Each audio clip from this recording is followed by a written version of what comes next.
আপনাদের সকলকে স্বাগত। আশা করছি আপনারা সকলেই ভালো আছেন, সুস্থ আছেন। একটি রেসিপি নিয়ে আপনাদের কাছে চলে এলাম। এখন শীতকাল, আর শীতকালে কিন্তু আমরা সকলেই বাড়িতে নানা রকম রেসিপি বানিয়ে থাকি। আমার আজকের রেসিপি গাজরের হালুয়া। আসল রেসিপিটা আমি কিভাবে বানাই দেখে নেওয়া যাক। গাজরের হালুয়া বানাবার জন্য সবার প্রথমে আমি দুধটাকে ফুটিয়ে ঘন করে নেব।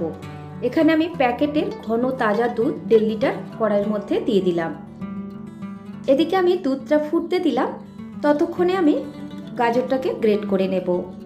তার আগে গাজরের ওপরের যে পাতলা অংশটাকে একটু চেঁচে পরিষ্কার করে নেব। গাজরের ওপরের অংশটাকে হালকা চেঁচে পরিষ্কার করে নিয়েছি। মুখটাকে এভাবে কেটে বাদ দিতে হবে। গাজরের যে পেছনের দিকটা সেটাকেও কিন্তু কেটে ফেলে দেব। আর দেখুন গাজরটা বেশ অনেকটাই লম্বা আর বড়, তাই ছোটো টুকরো করে কেটে নিচ্ছি যাতে গ্রেট করতে আমাদের সুবিধা হয়। কেটে নিয়ে জলে ভালো করে একবার ধুয়ে নেব। গাজরগুলোকে আমি ছোট টুকরো করে কেটে জলে পরিষ্কার করে ধুয়ে নিয়েছি। এখানে আমি একটা ছোট গ্রেটার নিয়েছি, আর এই গ্রেটারের সাহায্যে গাজরটাকে আমি গ্রেট করে নেব।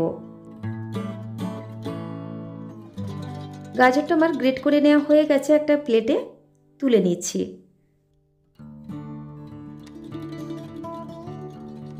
দেখুন দুধটাও কিন্তু ফুটে গেছে, আর এই দুধটাকে জাল করে আমি একটু ঘন করে নেব। এখানে আমি 1.5 লিটার ঘন তাজা দুধ ব্যবহার করেছি। দুধটাকে ফুটিয়ে আমি 1 লিটারের মতো ঘন করে নেব। দুধটা জাল করে আমি ঘন করে নিলাম। 1.5 লিটার দুধ আমি এখানে 1 লিটার করে নিয়েছি। এবার সাইড করে নামিয়ে রেখে দেব। এবার কড়াই চাপিয়ে দিলাম। কড়াই গরম হয়ে গেছে। 50 গ্রামের অর্ধেকটা ঘি দিয়ে দিলাম, আর অর্ধেকটা রেখে দিলাম। এটা আমি পরে কাজে লাগাবো। আপনারা চাইলে কিন্তু ঘি আর একটু বাড়িয়েও দিতে পারেন, ইচ্ছে হলে কমিয়েও দিতে পারেন। 4-5টা ছোট এলাচ থেতো করে রেখেছিলাম, দিয়ে দিলাম। এতে কিন্তু হালুয়ার মধ্যে ফ্লেভারটা ভালো আনে। আপনারা চাইলে এলাচ গুঁড়ো নামাবার আগেও দিতে পারেন। এবার গ্রেট করে রাখা গাজর আমি দিয়ে দিচ্ছি। এখানে আমি 1 কেজি গাজর ব্যবহার করেছি। দেখবেন গাজরের মধ্যে একটা জলো ভাব আছে। ঘিয়ে এইভাবে অনবরত নাড়তে নাড়তে জলটাকে শুকিয়ে নিতে হবে। প্রায় 8-10 মিনিটের মতো কন্টিনিউ নাড়াচাড়া দিয়ে ভেজে নিয়েছি। গাজরের মধ্যে যে জলো ভাবটা ছিল কিন্তু সেটা একদম শুকনো করে নিয়েছি, আর দেখুন কড়া থেকে ছেড়ে বেরিয়ে আসছে। বাকি যে ঘিটুকু ছিল এখন দিয়ে দিচ্ছি। এতে কিন্তু ঘিয়ের গন্ধটা বেশ ভালো ছড়াবে। 1 মুঠো কাজু আর কিশমিশ আমি জলে পরিষ্কার করে ধুয়ে রেখেছিলাম। কিশমিশের মধ্যে কিন্তু নোংরা থাকে, তাই ধুয়ে সবসময় ব্যবহার করার চেষ্টা করবেন। খুন্তি দিয়ে নাড়াচাড়া দিয়ে মিশিয়ে নিচ্ছি। এর মধ্যে আমি পরিমাণ মতো 100 গ্রাম দানা চিনি দিয়ে দিলাম। দানা চিনির পরিবর্তে এখানে আপনারা গুঁড়ো চিনিও ব্যবহার করতে পারেন, তবে মিষ্টিটা আপনারা যে যেমন পছন্দ করেন কমিয়ে বাড়িয়ে দেবেন। লবণ 1 চিমটে দিলাম। মিষ্টি খাবার একটু লবণ দিলে টেস্টটা ভালো হয়। 1/2 কাপ গুঁড়ো দুধ দিয়ে দিলাম। হালুয়ার মধ্যে যদি গুঁড়ো দুধ ব্যবহার করা হয়, হালুয়ার টেস্টটা কিন্তু দারুণ হয়। খুন্তি দিয়ে নাড়াচাড়া দিয়ে মিশিয়ে নেব। এবার এর মধ্যে আমি আগে থেকে যে দুধটাকে আমি ঘন করে ফুটিয়ে রেখেছিলাম দিয়ে দিলাম।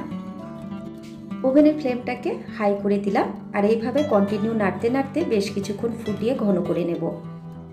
3-4 মিনিটের মতো জাল করে নিলাম। দেখুন হালুয়ার ঘনত্বটা আমি এইরকমই রেখেছি, এর থেকে আমি বেশি ঘন করব না।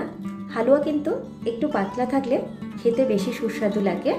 যদি আপনারা একটু শুকনো করতে চান তাহলে কিন্তু আর কিছুক্ষণ ফুটিয়ে একটু ঘন করে নেবেন। আর এটা ঠান্ডা হওয়ার পর কিন্তু বেশ জমাট বেঁধে যাবে। এবার আমি গ্যাস ওভেন অফ করে কিছুক্ষণ এটাকে ঠান্ডা হতে দেব। মিনিট 10 মতো ঠান্ডা করে নিয়েছি। এবার একটা বোলের মধ্যে আমি গাজরের হালুয়া সার্ভ করছি। এই হালুয়া এমনি খেতে যত মজার, আপনারা লুচি, পরোটা, রুটি দিয়ে বা লাচ্ছা দিয়েও সার্ভ করতে পারেন। খেতে অসাধারণ লাগে। তৈরি হয়ে গেল দারুণ সুস্বাদু গাজরের হালুয়া। রেসিপিটি যদি আপনাদের ভালো লাগে লাইক, শেয়ার, কমেন্ট করবেন। আর যারা প্রথমবার চ্যানেলটি দেখছেন চ্যানেলটিকে সাবস্ক্রাইব করে নেবেন। পাশে থাকা বেল নোটিফিকেশনটা প্রেস করে অন করে নেবেন, তাহলে আমি যখনই কোনো নতুন ভিডিও আপলোড করব আপনারা সবার প্রথমে দেখতে পাবেন। আর যারা ফেসবুক পেজে ভিডিওটি দেখছেন পেজটিকে ফলো করে নেবেন। ভালো খান, সুস্থ থাকুন। ভিডিওটি দেখার জন্য অসংখ্য ধন্যবাদ।